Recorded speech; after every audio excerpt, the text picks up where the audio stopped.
é a saída do Flávio aos Estados Unidos justamente para confrontar as tarifas e defender o Brasil, enquanto o Lula vai ficar de pijama na alvorada. Vamos fazer um histórico aqui. Desde o início da nossa atuação junto à administração Trump, digo nossa aqui do Eduardo Bolsonaro e eu, e antes mesmo disso, antes mesmo da posse do Trump, quando o presidente ainda era o Biden, e nós pedimos ajuda ao Congresso, né, cuja maioria era do Partido Republicano, o plano que a gente traçou sempre passava por pressão, por sanções individuais a autoridades brasileiras.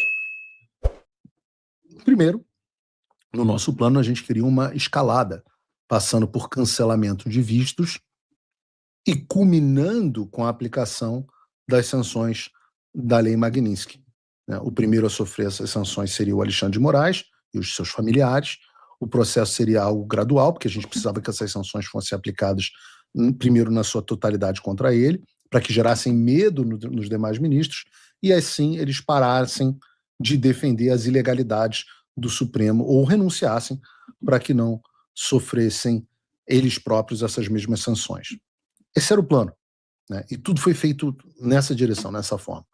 Para a gente chegar a esse resultado, foi uma quantidade colossal de documentos produzidas, centenas de reuniões, centenas mesmo, várias etapas burocráticas foram superadas dentro da administração, ocorreu um processo de convencimento gigantesco, a gente chegou lá, as pessoas não sabiam nem quem era Alexandre de Moraes, assim, inúmeros documentos foram apresentados, revisados, adaptados, apresentados novamente, pessoas saíram, pessoas entraram, e em meio a esse processo, ao fim desse processo, digamos assim, nós finalmente chegamos ao presidente Trump.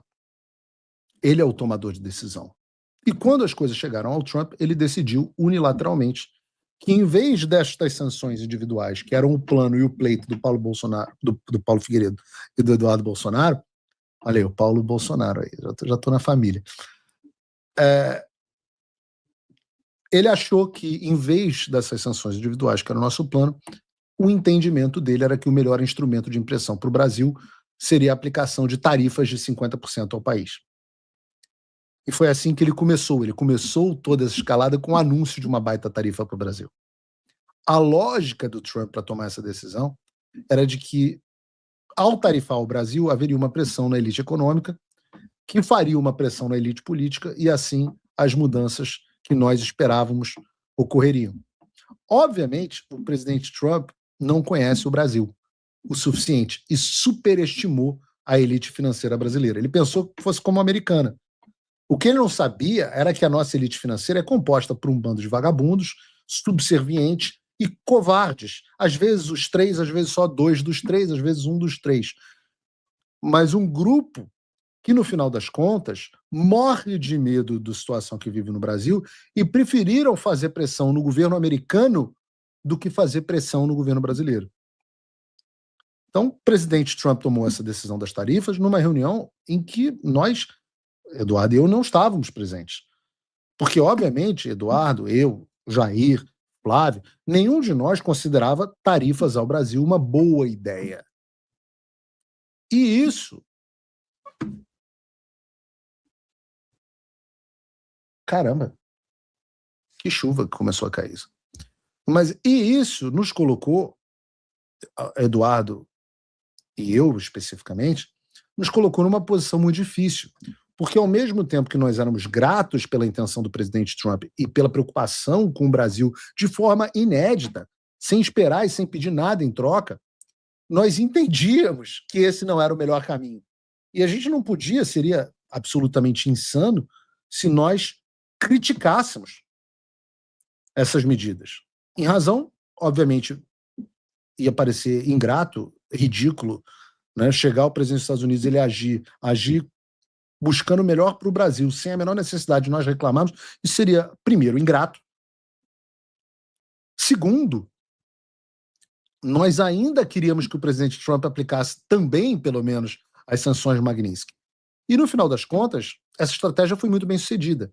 Nós tomamos esse baque, mas conseguimos logo em seguida das tarifas voltar a falar com o presidente Trump, explicar o nosso ponto, e as sanções Magnitsky vieram aplicadas, se vocês repararem, vieram primeiro as tarifas, passaram-se 3 semanas, e aí nós conseguimos finalmente que viesse a Magnitsky. Não somente nós conseguimos a sanção da Magnitsky, como também conseguimos convencer a administração Trump a eliminar naquele momento, essa foi a melhor estratégia, em vez de ficar xingando muito no Twitter, o que a gente convenceu foram eles a eliminar as tarifas para quase metade dos produtos brasileiros que estavam tarifados, isso obviamente em conversas de bastidores. Né? Aí é o mundo que separa os adultos das crianças, a responsabilidade no que a gente tem que fazer. Mas, obviamente, a gente entende que é defensável a tese de que as tarifas têm um efeito negativo em termos políticos e eleitorais para a gente. Para o Flávio, para o Eduardo, para o Jair, para quem quer que seja. Quem também vê as coisas dessa forma é o Lula. E é por isso que, desde o início do ano, ele vem provocando o governo americano incessantemente na certeza de que o Trump vai reagir às provocações do Lula da mesma forma que reagiu da primeira vez, ou seja, com tarifas. Veja, e ele sabe disso até por conta das conversas que os governos vêm tendo a respeito da seção 301. Já são 11 meses de conversa e até o momento não tiveram nenhum progresso.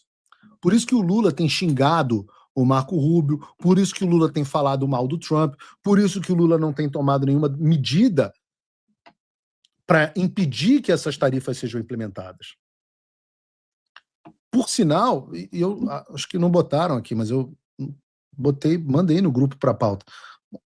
Ontem eu estava lendo notícia aqui, mostrei essa notícia enquanto estava dentro da Casa Branca, a notícia de que o Lula tinha, no meio dessa confusão toda, passado a vender títulos em moeda chinesa, pela primeira vez na história. Algo que emputece os americanos muito.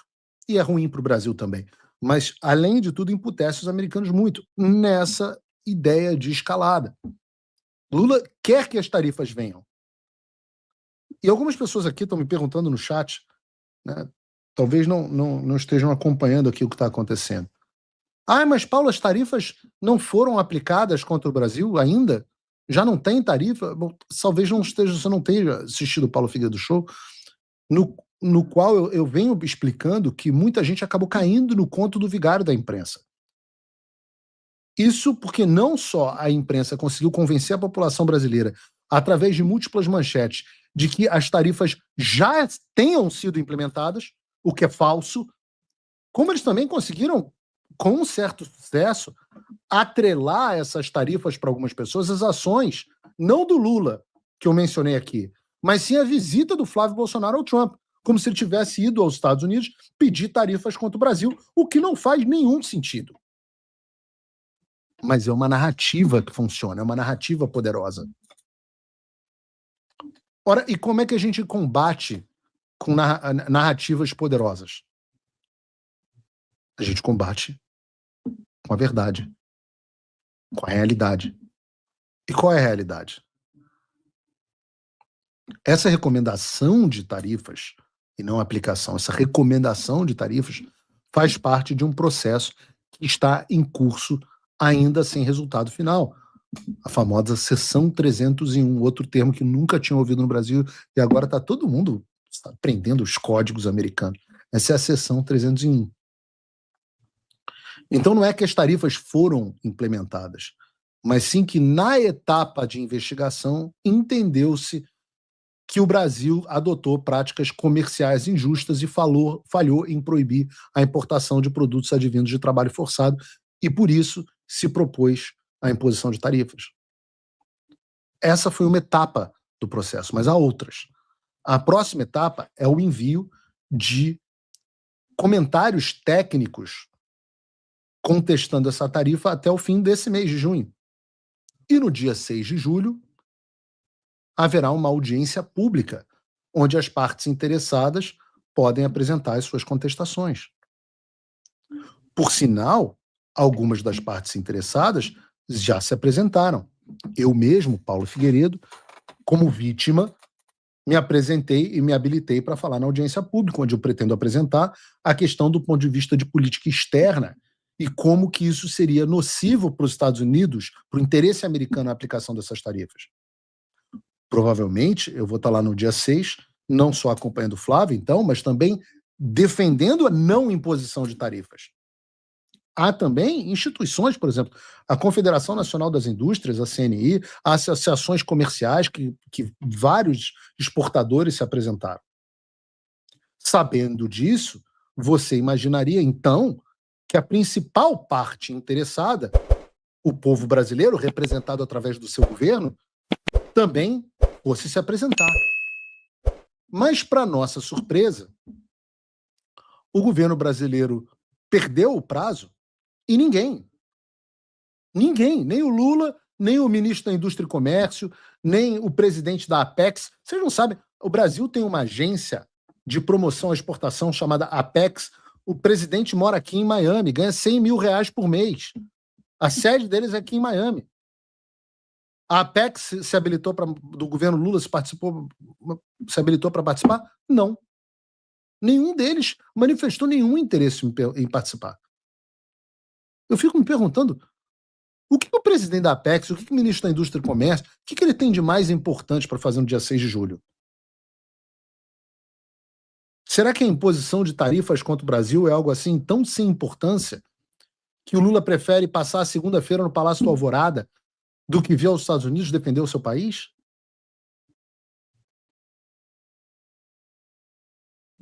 Eu faço essa pergunta.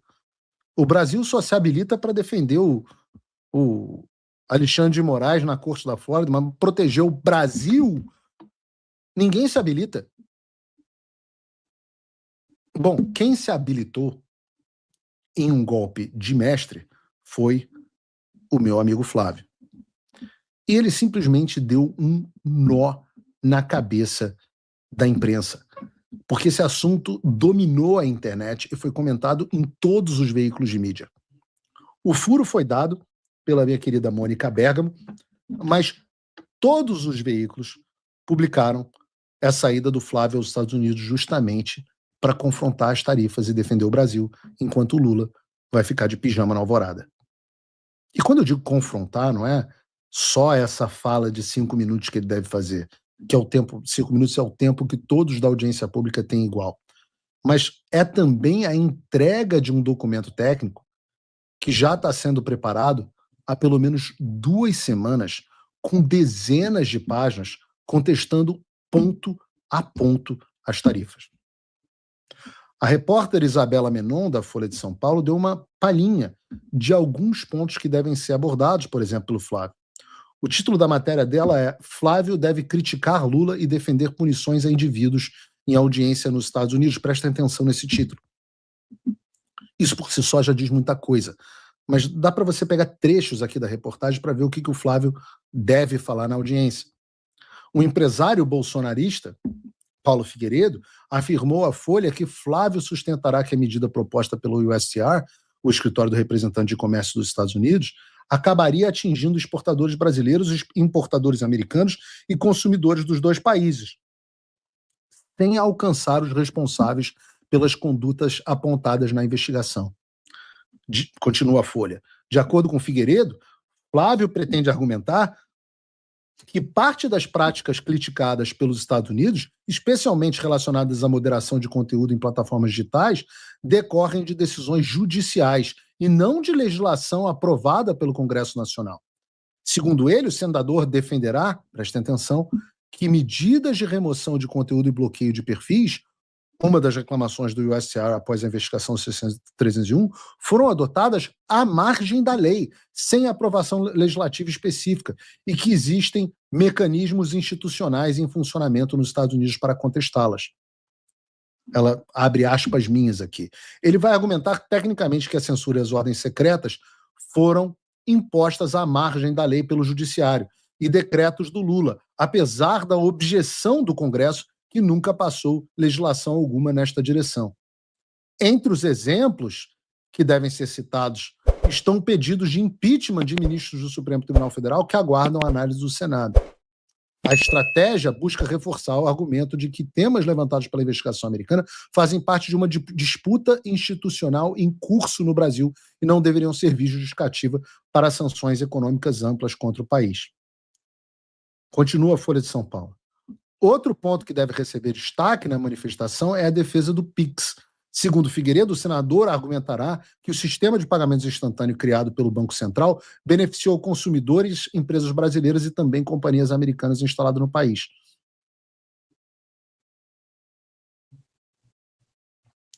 De acordo com Figueiredo, Flávio pretende rebater a avaliação do governo americano e afirmar que o PIX não prejudicou investidores estrangeiros nem deveria ser tratado como objeto de negociação comercial. Outra coisa que o Flávio deve falar saiu no G1. Como alternativa às tarifas, o Flávio vai sugerir a abertura de um mecanismo de negociação bilateral com uma agenda e calendários definidos para tratar de cada um dos 6 pontos da investigação de maneira objetiva. Por quê? Porque é assim que gente séria faz as coisas. Você publica um relatório com 6 pontos, esses 6 pontos são analisados tecnicamente, são respondidos tecnicamente e é apresentada uma proposta formal para endereçar estes pontos. Mas Paulo, o governo Lula disse que não vai participar da audiência porque ela é do setor privado e porque eles têm outros canais. Bom, é verdade que eles disseram isso. Mas o que eu digo a vocês é o seguinte, essa é uma desculpa absolutamente patética. Primeiro porque é uma mentira deslavada, porque não há negociação alguma de verdade sobre a seção 301. O governo brasileiro está 11 meses sem conseguir sair do lugar. Esse é o primeiro ponto. O segundo ponto é ainda mais óbvio, que é o fato de que o único caminho processual para contestação desse relatório é o do envio de comentários oficiais ao ISTR. E quem diz isso não sou eu. Está na citação deles. Leiam vocês, está na página deles. Para garantir a consideração, as pessoas interessadas devem submeter pedidos de comparecer à audiência juntamente com o resumo dos depoimentos até 22 de junho de 2026. Os comentários por escrito devem ser enviados até 1º de julho de 2026. Está escrito. E não tem nada dito que governos não possam ou não devam participar. Aliás, é o contrário. O normal, nesses casos, por razões óbvias, é que os governos envolvidos enviem responsáveis para participar dessa discussão. O processo é formal. E a maneira de participar desse processo é apenas essa. Novamente, quem diz isso não sou eu, é o histórico do USTR. Vejam, por exemplo, o caso em que o México participou de uma audiência pública sobre a mesma seção 301 através do seu representante legal para comércio internacional, Salvador Berrá. O mesmo, por exemplo, ocorreu com a Costa Rica. O mesmo ocorreu com a Tailândia.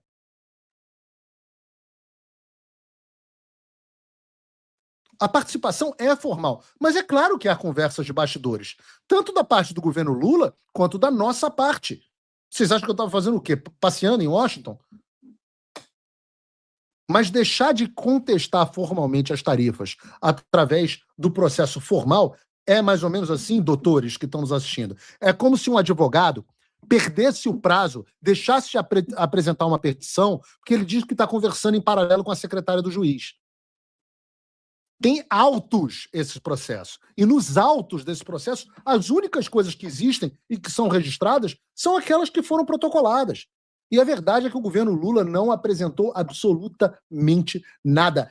Aliás, se não fosse pelo Flávio Bolsonaro, o Brasil estaria formal e diplomaticamente abandonado. Nenhuma autoridade de nenhum poder se apresentou. E a razão para isso é muito simples. E eu tenho repetido ela inúmeras vezes, já falei isso em entrevistas. O que o Lula quer é que o Brasil seja tarifado e que as pessoas de bem se ferrem, porque ele entende que isso é eleitoralmente positivo para ele. Ele está cavando a falta. A coisa é tão escrachada que você não precisa ser um grande analista para perceber. Então, olha o que está acontecendo. O Lula não responde, não manda pessoas, etc. O governo também é uma postura hostil aos interesses do hemisfério ocidental sempre. E aí você vem, volto a dizer, está aqui na pauta agora, o secretário do Tesouro do Brasil anunciando emissão de títulos brasileiros em yuan. O ministro da Fazenda, Dari Duriga, visitando a China para discutir novos investimentos. Ou seja, ir para os Estados Unidos para proteger o setor produtivo de tarifas, não. Vamos fazer o seguinte, em vez de ir para os Estados Unidos para tentar apaziguar os caras e chegar a um acordo no país que mais faz investimento estrangeiro no Brasil, não, deixa eu provocar os caras. Vamos xingar o Marco Rubio. Vamos xingar vamos xingar o Trump. Vamos emitir título em moeda chinesa. É óbvio que é uma provocação. Sobre o Marco Rubio teremos novidades, tá? Eu acredito que amanhã teremos novidades. Vou falar nada. Mas a imprensa não vai poder ignorar determinadas coisas. Agora, vocês imaginem, se o governo Lula estivesse agindo com o mesmo empenho para impedir as tarifas e proteger o setor produtivo brasileiro, que eles tiveram, por exemplo, para proteger, para fazer lobby para os traficantes e protegê-los da designação de organização terrorista. Se o empenho fosse mesmo, o Brasil tinha um acordo de livre comércio com os Estados Unidos. Cadê o meme dessa história? Olha aí. Proteger o Brasil de tarifa.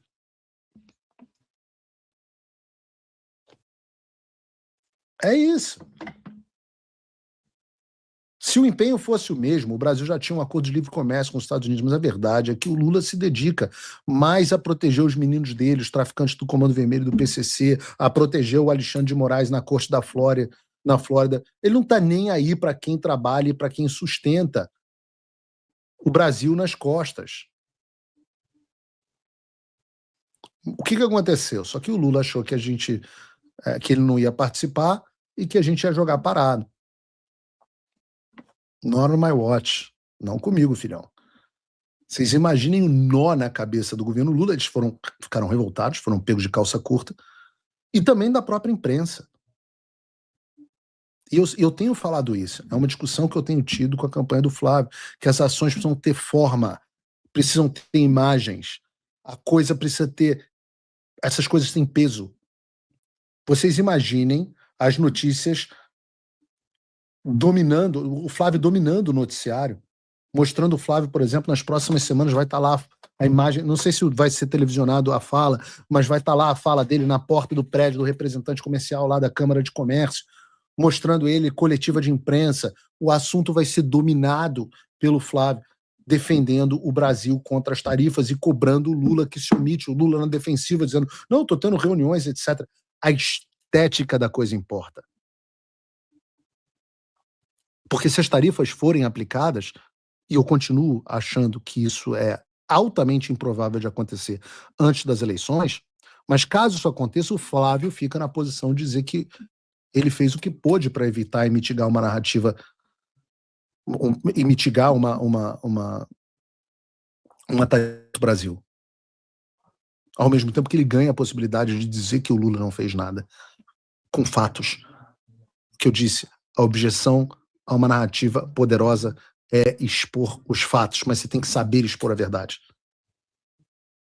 Por outro lado, se as tarifas não forem aplicadas, que eu volto a dizer, na minha opinião, é o cenário mais provável, pelo menos até as eleições, a vitória é exclusivamente do Flávio. E vai ter muito material visual. Se isso for trazido pelo Lula num debate, o argumento contra é matador. Com fala, com entrevista, com fotos e por aí vai. Então, o Flávio está fazendo esse trabalho de apresentação técnica. Vai ter reuniões. Também tem um trabalho de bastidores sendo... Eu não estava em Washington, volto a dizer, passeando. A minha tese central tem sido de que as tarifas são um remédio inadequado para as reclamações legítimas do governo dos Estados Unidos, assim como o Flávio está dizendo.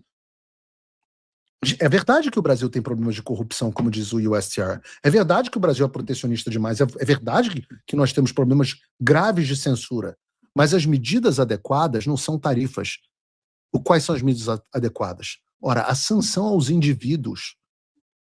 Então, melhor ainda será se as tarifas não só não forem aplicadas, mas, além disso, outras medidas alternativas forem adotadas, como a volta da Magnitsky. Vocês percebem que é o mesmo ciclo de argumento pelo qual eu já tive que passar um ano atrás? USA Brasileiras. Entre no site e saiba como adquirir o seu modelo exclusivo. Para mulheres de bom gosto e que são femininas. USA Brasileiras, o seu chinelo perfeito.